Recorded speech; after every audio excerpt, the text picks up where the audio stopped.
एक क्वेश्चन दिया गया है कि f के सातत्यता की जांच कीजिए जहां f निम्नलिखित प्रकार से परिभाषित है। f of x is equal to 3 जब x का मान कहाँ से कहाँ तक हो, 0 से 1 तक हो। ठीक है, 0 के बराबर भी हो सकता है, 1 के बराबर भी हो सकता है, और उससे इनके बीच भी होगा तो भी क्या आएगा, 3 आएगा। इसको भी समझना है। ठीक है, बहुत आवश्यक चीज़ है ये।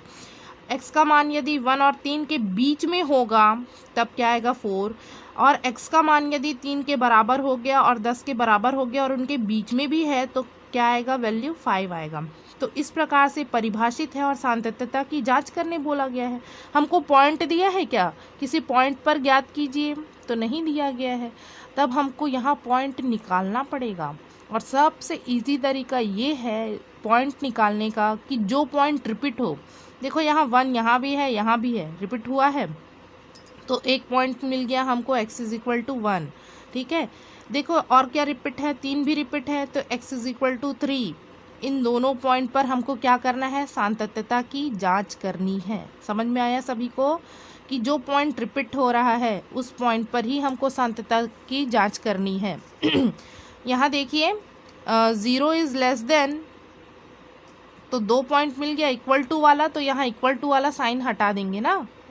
x is 0 is less than equal to x is less than बस लेना है, इक्वल टू वाला में तो हम देखेंगे, अलग से निकालेंगे। ठीक है, 1 के लिए f of x is equal to क्या परिभाषित है, 3। ठीक है ना, और 1 is less than x is less than 3 के लिए क्या परिभाषित है, 4। Function f of x is equal to 4 तथा 3 पॉइंट पर देखना है हमको, इक्वल टू ले चुके हैं तो यहाँ इक्वल टू वाला साइन नहीं लगाएंगे हम। x is less than equal to 10 के लिए f of x is equal to क्या परिभाषित है, 5। ये देख सकते हैं ये क्या है जी, अचर राशि है, और हम जानते हैं अचर फलन क्या होता है, संतत होता है। तो इसके लिए हमको प्रूफ करने की ज़रूरत नहीं है, डायरेक्ट हमने लिख दिया। केवल कौन से पॉइंट पर देखेंगे, x इज इक्वल टू 1 और x इज इक्वल टू 3 पर सातत्यता की जाँच करेंगे। तो पहले देखते हैं 1 पर, x इज इक्वल टू 1 पर, तो f ऑफ 1 निकाल लिए। 1 पर क्या परिभाषित है फंक्शन, 3 परिभाषित है, तो 3 लिख दिए f ऑफ 3। ठीक है, राइट हैंड लिमिट 1 में कुछ जोड़ दिए, x टेंस टू 1 तब h टेंस टू 0, इस प्रकार से लिखते हैं। अब limitation x tends to 1 plus कुछ जोड़े हैं f ऑफ x, अब h के टर्म्स में चेंज किए, लिमिटेशन h टेंस टू 0। अब मैंने क्या किया है यहाँ देखिए x में हमने 1 प्लस कर दिया है, एक जोड़ दिया है x में, तो x का मान क्या हो जाएगा, 1 से बड़ा हो गया। 1 में मैंने कुछ क्या कर दिया है, प्लस कर दिया है। 1 के बराबर है क्या, नहीं है, 1 में कुछ जुड़ गया है, मतलब x का वैल्यू जो है 1 से बड़ा हो गया है, बड़ा हो गया है x का मान, तो क्या आ जाएगा, फंक्शन का मान 4 आ जाएगा जी। ठीक है, तो यहाँ आ गया 4। ठीक, लिमिटेशन h टेंस टू, अब क्या कर देंगे, 1 में कुछ घटा देंगे, लेफ्ट हैंड लिमिट ले लिए, x tends to 1 h tends to 0, limitation x tends to 1 minus f of x। अब मैंने क्या किया, 1 में कुछ घटा दिया है, मतलब x का वैल्यू 1 से छोटा हो गया है, मतलब पुनः फंक्शन क्या परिभाषित हो गया, 3। इस प्रकार से हमको देखना है, समझना है। ठीक है, तो यहाँ 3 आ गया, बराबर 3, समीकरण 3। तो 1 और 2 और 3 से क्या है, तीनों बराबर है क्या, नहीं है, तो दिया गया function x is equal to 1 पर संतत होगा क्या, तो नहीं होगा भाई। ठीक है ना, लिख दिया है मैंने यहाँ पर। अब देखते हैं x इज इक्वल टू 3 पर, तो x इज इक्वल टू 3 पर फंक्शन किस प्रकार से परिभाषित है, देखते हैं। x इज इक्वल टू जब 3 आ जाए, इक्वल टू 3, तो फंक्शन हो गया 5। अब कुछ जोड़ेंगे, right hand limit x is equal to 3 plus h, x tends to 3 h tends to 0, तो limitation x tends to 3 plus f of x, limitation h tends to 0।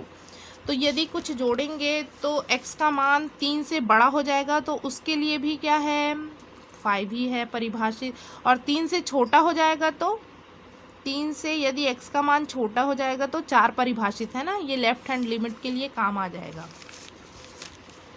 तो यदि 3 में हमने कुछ घटा दिया तो फंक्शन क्या परिभाषित है, 4 परिभाषित है, इसलिए मैंने यहाँ 4 लिख दिया लेफ्ट हैंड लिमिट में। ठीक है ना, तो समीकरण A 2 व 3 से पुनः देखेंगे, यहाँ इसको ए बी सी बोल दो, 1 2 3 वहाँ लिख चुके हैं।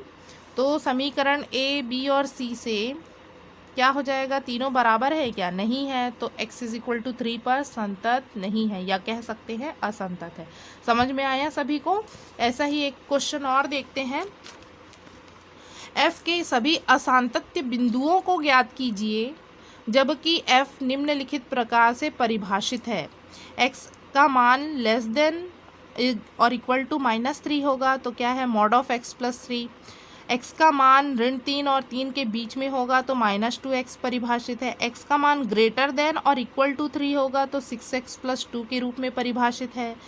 अब हमको यहाँ बिंदु दिया है क्या, नहीं दिया है, कैसे निकालेंगे, हम एक आइडिया जानते हैं। क्या जानते हैं, जो पॉइंट रिपीट है -3 रिपीट है, मतलब x इज इक्वल टू -3 पर देखना पड़ेगा। 3 भी रिपीट है क्या, तो x इज इक्वल टू 3 पर देखना पड़ेगा। तो 2 पॉइंट मिल गए हमको, इस पर देखना है, सांतत्यता की जांच करनी है। तो यहाँ x इज लेस देन 3 बस लिखेंगे, इक्वल टू के लिए यहाँ लिख चुके हैं। तो x इज लेस देन -3 के लिए फंक्शन क्या है, डिफाइंड है इस प्रकार से, मॉड x प्लस 3।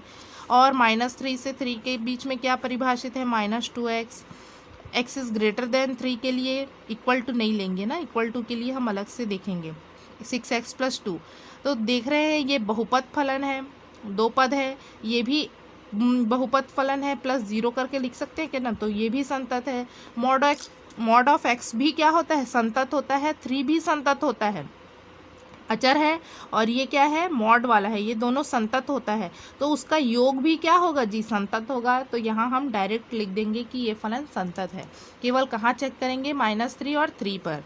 तो यहाँ निकालते हैं सबसे पहले x इज इक्वल टू -3 पर। तो -3 के लिए देखते हैं, जब x -3 के बराबर है तो कौन सा वाला फंक्शन परिभाषित होगा, मॉड ऑफ x प्लस 3। यहाँ देखो इक्वल टू का साइन यहाँ पे है, ठीक है, इसलिए यहाँ रख दिए मान, तो कितना आ गया, इसमें प्लस ही मिलता है, तो 3 + 3 बराबर 6 आ गया, समीकरण 1, ठीक है। राइट हैंड लिमिट मतलब कुछ जोड़ना है -3 में, तो x का मान -3 से बड़ा हो गया तो कौन सा वाला फंक्शन परिभाषित होगा, -3 से क्या हो गया, बड़ा हो गया x, तो ये वाला -2x वाला परिभाषित होगा। तो -2 x की जगह क्या रख देंगे जी, -3 + h रखेंगे ना, ये ध्यान रखना। मान रख दिए, मल्टीप्लाई किए, लिमिट लगाए, 6 आ गया, समीकरण 2 हो गया, ठीक है। अब लेफ्ट हैंड लिमिट मतलब -3 में कुछ माइनस करेंगे, तो इस प्रकार से लिख लिए, लिखना आ जाता है हमको, ठीक है ना। Limitation h tends to 0। अब कौन सा परिभाषित होगा, -3 से छोटा हो गया x का मान, -3 से छोटा हो गया तो ये वाला आएगा, ठीक है ना। तो हमारे पास आ गया -3 + h, x की जगह क्या रखेंगे, -3 - h, ठीक है, यहाँ माइनस आएगा, ठीक है। अब यहाँ देखिए, इसको अब क्या बाहर निकाले, पॉजिटिव की नेगेटिव, उससे अच्छा हम क्या कर सकते हैं, आगे सॉल्व नहीं कर सकते, डायरेक्ट लिमिट रख दो, h की जगह 0, तो -3 बस बचा मॉड में, तो क्या आ गया, पॉजिटिव वैल्यू ही आता है, तो 6 आ गया। समीकरण 1 2 और 3 से सभी का वैल्यू 6 है, तो तीनों बराबर है, तो हम कह सकते हैं कि -3 पर संतत है। अब x इज इक्वल टू 3 पर देखते हैं, तो x इज इक्वल टू 3 के लिए क्या परिभाषित है, इक्वल टू 3 के लिए 6x प्लस 2 है, तो रखते हैं 6x प्लस 2, x की जगह 3 रख दिए, कितना आ गया, 6 × 18 धन 2 20, समीकरण 1 नाम दे दिए। अब 3 से कुछ बड़ा है के लिए फंक्शन और 3 से कुछ छोटा है के लिए क्या है फंक्शन, ये देख लेते हैं। x का वैल्यू यदि 3 से बड़ा है तो 6x प्लस 2 ही है, और 3 से छोटा है तो -2x वाला परिभाषित होगा, ठीक है। बार बार पेज पलटना पड़ेगा नहीं तो मुझे। जोड़ दिए तो यहाँ पर आ गया x प्लस 2 वाला 6x प्लस 2, तो 6 एज इट इज़, x की जगह 3 + h, ठीक है, रख दिए, मान आ गया 20।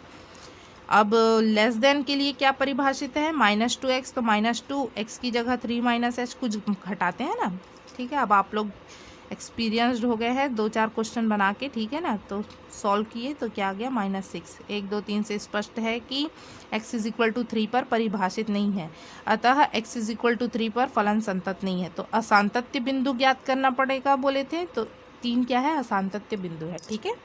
बहुत ही आसान है सारे क्वेश्चंस।